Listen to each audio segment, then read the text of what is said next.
طيب ይሄኛው ጥያቄ አንደኛው ሲሕር የተሰራበት ሰው ሩቃ ሲቀራበት ሲሕር በተሰራበት ላይ ሩቃ የሚቀሩ ሰዎች ብዙ ስህተት አለባቸው።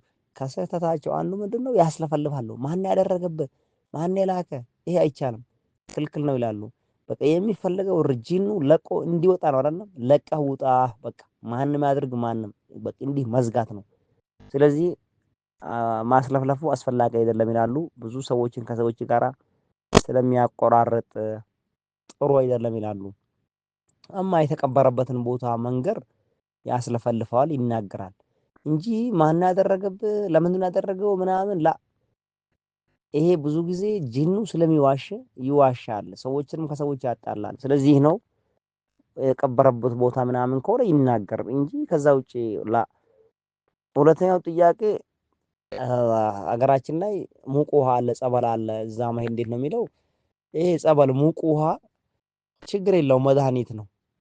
ግን ይሄ ከጥንቁልና ጋራ ከቄሶች ጋራ ከሆነ ሰው ጋር የሆነ መቃብር ሼክ አለ የሆነ እንዲህ የሚባል ከሆነ አይቻልም፣ ሽርክ ነው። እማ ግን ዝም ብሎ ጸበል ሙቅ ውሃ ቦታ ላይ ሄዶ መታጠብ ያን ውሃ መጠጣት፣ ይሄ ግን የከሌ የሚባለው ሼክ ውሃ ነው ለከሌ ለሚባለው ወልይ የወጣች ውሃ ናት ምናምን የሚባል ነገር ካልሆነ ዝም ብሎ ሙቅ ውሃ ፍል ውሃ ካልሆነ ይሄንን መታጠብም ይቻላል፣ በዚህ መጠጣትም ይቻላል፣ ብዙ ሀገሮች ላይ እንዳሉት ማለት ነው። ሌሎች ግን በአሁን ጊዜ የሽርክ ስፍራ እያደረጉት ነው። ለዚህኛው ወልይ የወጣች ውሃ ናት፣ የጠጣ ሰው ይድናል፣ የሆነ ነገር ያደርጋል፣ መድኃኒትም ይሰጣሉ፣ እንደዚህ ያደርጋሉ። እንዲህ የሚል ከሆነ ይሄ ሽርክ ስፍራ ነው። አማ ግን ዝም ብሎ ይሄ ጸበል ምንጭ ውሃ የሚወጣበት እዛ ሄደህ ብትታጠብ ብትጠጣው ሽርክ ነው ምናምን አይባልም። ቅድም እንዳልኩ ከተለያየ ከሽርክ ነገሮች የተቆራኘ ካልሆነ ወላሂ አለም